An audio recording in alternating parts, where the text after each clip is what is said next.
Hello friends, good evening. Welcome to my mini blog. एबे मु संध्या time रे वीडियोटी मु राति लगी प्रिपेरेसन करुच्ची।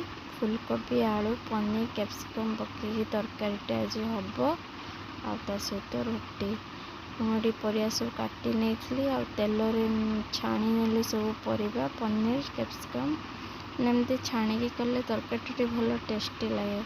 ना आप प्याज रसुन खाऊे तो एमती भाजी करेंगे किसी ना तो एमती पूरा बिना प्याज रसुन मैंने खाती एमती तेल छाणिकी कले टेस्टी लगे। मुझे सब पनीर कैप्सिकम सब फुलकोबी आलू सब भल से छाणी नेली। तापर मसलार प्रिपेरेसन करी काजू जीरा अदा आ टमाटो देखिए भल से ग्राइंडिंग कर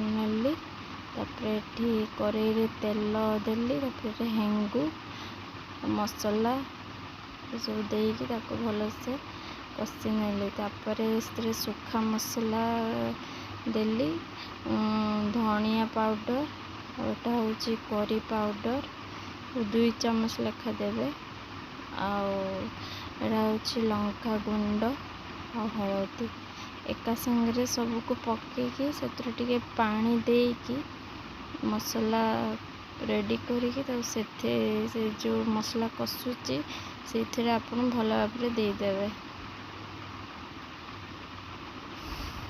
यहाँ ऑर्गेनाइजर बॉक्स मिशोरू आनी आपण मैंने चाहिए भी आनीपर ए सेल चलती ये भल से एमती पानी देकी भल से गोले देली सब मिक्स हो गला।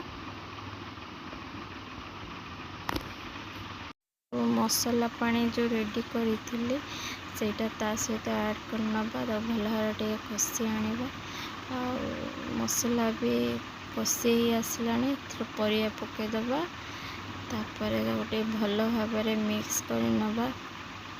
तापर यहाँ तो ड्राई अल्प टे पानी देदेव कहीं काजू पड़े तो तले बसीज रेडी है तरकारी ऊपर लास्ट धनिया पत्र गरम मसला देदेवा। पलि आसली किसी पलि आसले खाई सारा खाइबे। चलिए खाया को डिनर करने को।